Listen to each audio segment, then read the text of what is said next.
بسم اللہ الرحمن الرحیم۔ تمام ہی دیکھنے اور سننے والوں کو السلام علیکم۔ سامعین محترم، آج سے 200 سال قبل جب انگریز بنگال سمیت شمالی ہند کے اکثر علاقے فتح کر چکے تھے، مغل حکومت، مراٹھا سلطنت اور دیگر حکومتیں بھی انگریزوں کے سامنے سر تسلیم ہم کر چکی تھیں۔ ایسے حالات میں جنوبی سندھ کے علاقے میسور میں سلطان حیدر علی نامی ایک عظیم مجاہد سامنے آئے جو انگریزوں کے لیے ایک بھیانک خواب ثابت ہوئے۔ حیدر علی نے 50 سالوں تک انگریزوں کے قدم جنوبی ہند میں نہ گھسنے دیے اور انہیں کئی فیصلہ کن شکستوں سے دوچار کیا۔ اللہ تعالیٰ نے سلطان حیدر علی کو ایک بیٹا عطا کیا تھا جن کا نام فتح علی ٹیپو تھا۔ آج اسی پر مزید بات کریں گے، مگر اس سے قبل ہم چینل پر نئے آنے والے دوستوں سے گزارش کریں گے کہ ہمارے چینل کو سبسکرائب کر لیں اور ساتھ ہی لگے گھنٹی کا بٹن کو بھی دبا دیں تاکہ ہماری نئی آنے والی ویڈیوز آپ تک بر وقت پہنچ سکیں۔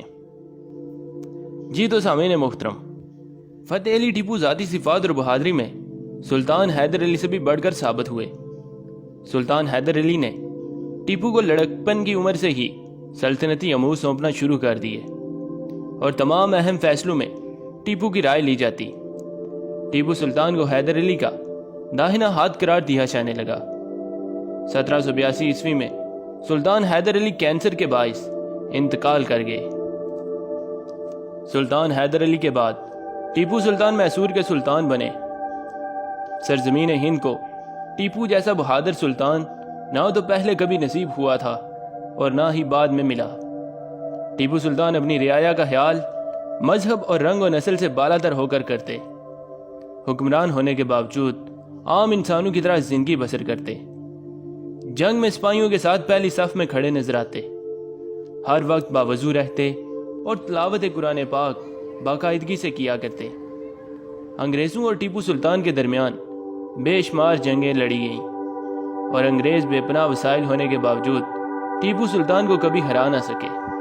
بلاخر انگریزوں نے ٹیپو سلطان کو ہرانے کے لیے وہی حربہ استعمال کیا جس میں انہیں مہارت حاصل تھی۔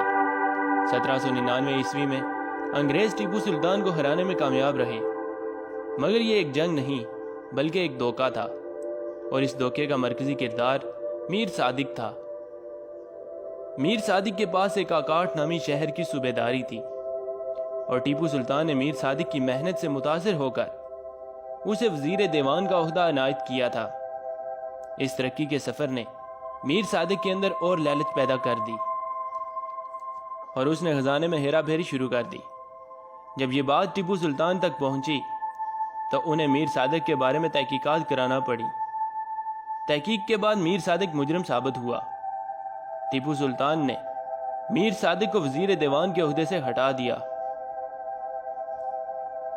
اور اس کے ساتھ ساتھ تمام تر ناجائز کمائی کو ضبط کر لیا۔ کچھ عرصے بعد میر صادق نے ٹیپو سلطان کو خط لکھا جس میں اس نے اللہ اور رسول کی قسمیں کھا کر ٹیپو کو اپنی وفاداری کا یقین دلایا۔ ٹیپو سلطان نے اپنی رحمدلانہ طبیعت کے باعث میر صادق کو معاف کر دیا، مگر میر صادق نے ٹیپو سلطان سے انتقام لینے کے لیے انگریزوں کے ساتھ مل کر ٹیپو کے خلاف ایک جال بچھا دیا۔ وہ ٹیپو سلطان تک کوئی صحیح خبر پہنچنے ہی نہ دیتا۔ 4 مئی 1799 میں جب سرنگا پٹم کی خون ریز جنگ جاری تھی، مراٹھوں اور نظام دکن اور انگریزوں کی مشترکہ افواج ٹیپو سلطان سے مقابلے پر تھیں۔ ایسے میں میر صادق ہی وہ شخص تھا جس نے ٹیپو سلطان کی شکست میں اہم کردار ادا کیا۔ سب سے پہلے تو اس نے قلعے کی حفاظت پر متعین فوجیوں کو تنہا دینے کے بہانے بلا لیا اور انگریزوں کو راستہ صاف ہونے کا سگنل دیا۔ اب انگریزوں کے سامنے مشکل یہ تھی کہ ٹیپو سلطان اور دیگر سپاہیوں میں کوئی فرق محسوس نہ ہوتا تھا، کیونکہ سلطان اور باقی سپاہیوں کا حلیہ بالکل ایک جیسا تھا۔ انگریزوں کی یہ مشکل بھی میر صادق نے حل کی اور انگریزوں کو ٹیپو سلطان کی صحیح شناخت فراہم کی۔ جب ٹیپو سلطان اپنی فوج کے ہمراہ جنگ میں مصروف تھے تب میر صادق نے واپس آ کر قلعے کے دروازے بند کر دیے تاکہ سلطان واپس قلعے میں پناہ نہ لے سکے، جبکہ ٹیپو سلطان کو ان کی فوج میں شامل ایک فرانسیسی افسر نے میدان جنگ سے نکل جانے کا مشورہ دیا، لیکن ٹیپو سلطان اور ان کے چند بہادر سپاہیوں نے میدان جنگ میں اپنی آخری سانس تک انگریزوں کے خلاف مدافعت جاری رکھنے کا عزم کیا اور بالآخر ایک ایک کر کے جام شہادت نوش کیا۔ یہ بہادری کی ایک ایسی اعلیٰ مثال تھی کہ انگریز جنرل بھی ٹیپو سلطان کی لاش کو سیلیوٹ کرتے رہے۔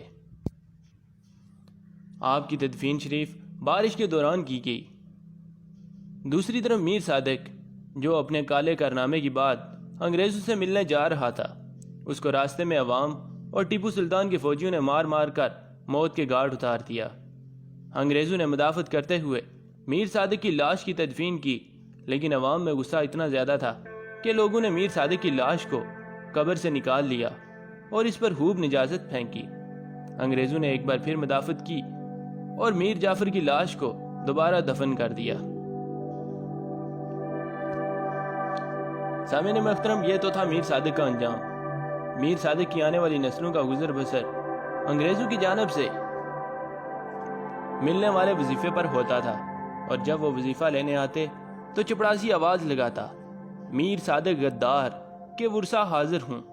یوں انگریزوں کا یہ وظیفہ میر صادق کی نسلوں کے لیے